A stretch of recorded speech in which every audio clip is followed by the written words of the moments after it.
Bem-vindos ao podcast O Sangue que há em Nós, um projeto da Associação Portuguesa contra a Leucemia em colaboração com a International Myeloma Foundation. Queremos promover a literacia em saúde para doentes hemato-oncológicos. Nestes episódios estamos à conversa com especialistas, doentes, famílias e entramos assim no mundo dos cancros do sangue. O meu nome é Teresa Bizarro. Neste episódio falamos de mieloma múltiplo. Está connosco o professor Fernando Leal da Costa, hematologista no IPO de Lisboa. Professor, muito obrigada por ter disponibilidade para estar connosco, por ter vindo ao podcast O Sangue que há em Nós. Já falámos de mieloma múltiplo aqui consigo neste podcast. Falámos do diagnóstico e queríamos agora falar de quais são as perspectivas, os prognósticos para estes doentes. O que é que lhes... A primeira pergunta até pode ser mesmo, o mieloma múltiplo tem cura? Infelizmente ainda não.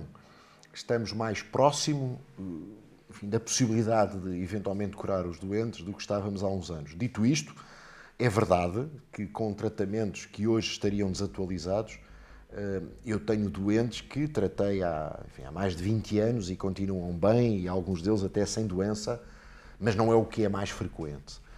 Aquilo que é mais frequente, no caso do mieloma, é a doença ser tratada, conseguirmos obter um período de remissão longo e depois, infelizmente, na maioria dos doentes, a doença volta, podendo outra vez ser tratada. E o que tem acontecido, como era expectável, é que alguns destes doentes que vieram a precisar de novo tratamento já foram abrangidos por tratamentos que, entretanto, surgiram. O mieloma é a doença oncológica onde mais moléculas novas se descobriram nos últimos 5, 10 anos e, portanto, abriram-se imensas perspectivas no tratamento desta doença e hoje em dia nós temos condições para poder não só aumentar a sobrevivência destes doentes de forma substancial, como, acima de tudo, garantir uma muito melhor qualidade de vida do que aquilo que acontecia há uns anos. Que tipo de tratamentos é que estamos a falar? Quando nós abordamos um doente com mieloma, nós temos objetivamente que olhar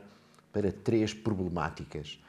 Enfim, isto em termos de terapêuticos. Em primeiro lugar, não esquecer de tratar, e convirá também não esquecer que esta doença é mais frequente em doentes mais velhos, convirá não esquecer de tratar aquilo que são os problemas normais da idade, a hipertensão, o coração, os vasos que já não estão tão bons, enfim, uma série de questões que têm que ser em conjunto tratadas.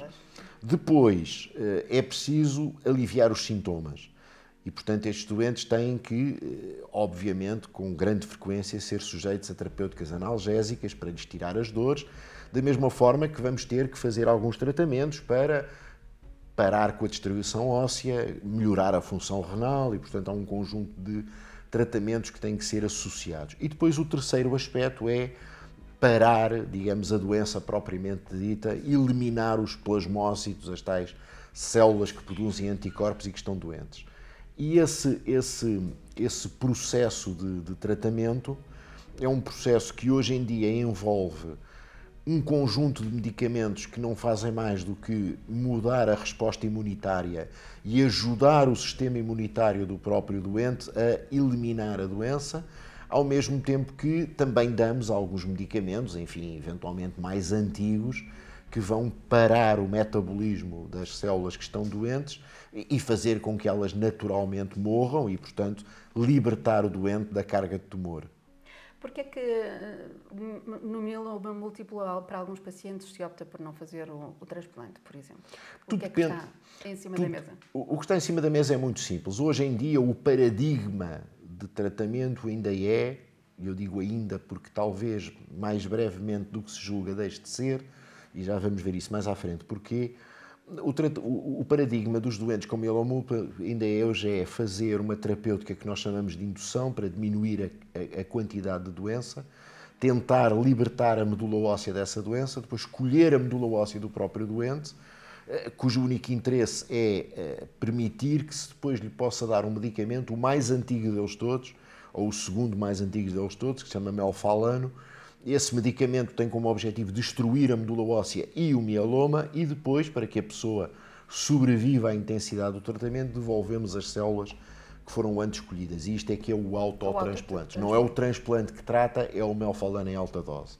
E, de facto, Até hoje, todos os ensaios que foram feitos, com ou sem melfalana em alta dose, demonstram que o melfalana em alta dose ainda é importante. Todavia, já temos melhores, enfim, tratamentos de primeira linha de indução que em alguns doentes poderão dispensar o melfalana em alta dose. E nos doentes mais idosos, a maioria dos doentes com mieloma, não é possível fazer esse tratamento porque os outros órgãos, não somente a medula óssea, os outros órgãos não têm condições para poderem aguentar, enfim, o esforço que é o melfalana em alta dose. E, portanto, eu diria que a grande maioria dos doentes com mieloma múltiplo não são candidatos à quimioterapia de alta dose. Os mais novos são, e até porque são mais novos, obviamente, têm condições para poder suportar tratamentos mais intensos e, portanto, o seu tratamento é eventualmente mais eficaz. Mais novos são... Eu diria abaixo dos 65, 70 anos, embora uma parte significativa dos nossos doentes tenha mais de 70 anos, e enfim, eu trato pessoas com 80 e muitos, 90 anos de idade, e essas pessoas obviamente têm que ser tratadas com tratamentos adequados à sua doença, até porque a sua idade avançada obriga, obviamente, uma filosofia diferente de tratamento, como é óbvio. O mieloma é sempre uma doença incapacitante e com um nível de dor elevado? Não necessariamente. A maioria dos doentes, infelizmente, aparece-nos com dores ósseas, às vezes com fraturas, nomeadamente ao nível das vértebras, e, portanto, com grandes limitações funcionais, mas quer esses doentes a quem nós podemos tirar a dor e a fazer a recuperação óssea, quer outros doentes em quem não é possível fazer essa recuperação óssea, mas apenas podemos tratar a dor, acabam por poder recuperar. Eu tenho, obviamente, alguns doentes que continuam fortemente incapacitados, mas tenho outros doentes, eu diria a maioria dos doentes, recupera bem e passa a ter uma vida, eu diria, quase normal, e em alguns casos até absolutamente normal, voltam a trabalhar e fazer a sua vida como se nunca tivessem estado doentes. Voltando à questão, quando o transplante é uma resposta, qual é o tempo médio de remissão quando um doente é autotransplantado? Muito variável, mas eu diria que a mediana de sobrevivência sem progressão deve andar neste momento à volta dos 7 anos depois do transplante. E sempre com acompanhamento? Há um dado muito importante que foi introduzido no conhecimento médico há cerca de 10 anos, mais ou menos, enfim, o tempo passa depressa, que é, de antes nós fazíamos transplantação e não fazíamos mais nada. E como lhe disse, eu tenho doentes que transplantámos há mais de 10 anos e não fizemos mais nada e a doença nunca mais voltou.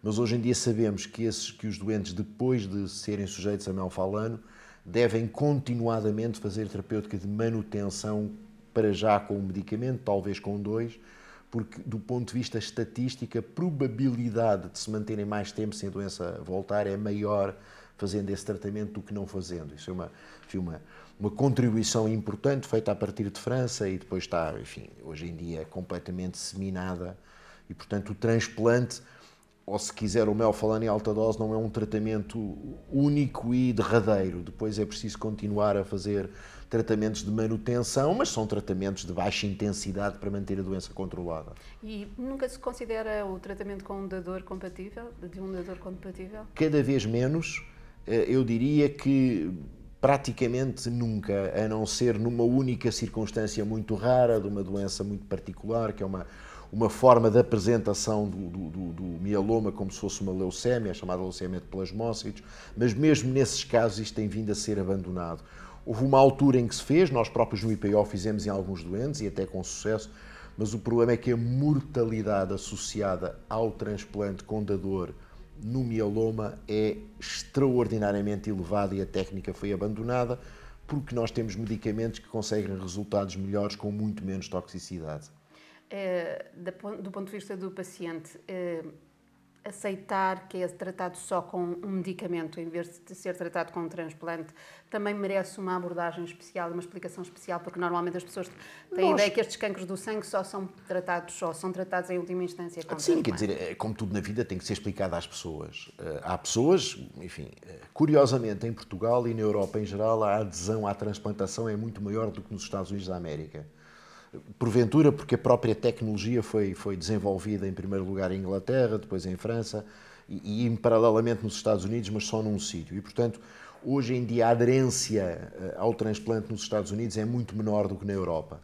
Na Europa as pessoas ainda de alguma forma têm uma maior apetência para aceitar a transplantação, mas quando nós explicamos que de facto a partir de uma determinada idade, considerando a toxicidade de um tratamento e aquilo que são os benefícios de outro, as pessoas acabam por progressivamente hoje aceitar que são equivalentes. E de facto, com a introdução dos tais imunoterapêuticos, dos anticorpos monoclonais, hoje em dia os resultados são, em particular para os mais velhos, absolutamente iguais e, portanto, não é preciso ter que transplantar toda a gente. E quanto tempo se demora a ver os resultados destes procedimentos? Ouça, em termos daquilo que é a avaliação das doenças, e, portanto, aquilo que é a avaliação científica do impacto demora cada vez mais anos, porque, como eu lhe disse, felizmente os doentes com mieloma vivem cada vez mais anos e, portanto, nós precisamos de esperar muitos anos para poder avaliar sobrevivências. O que nós fazemos é,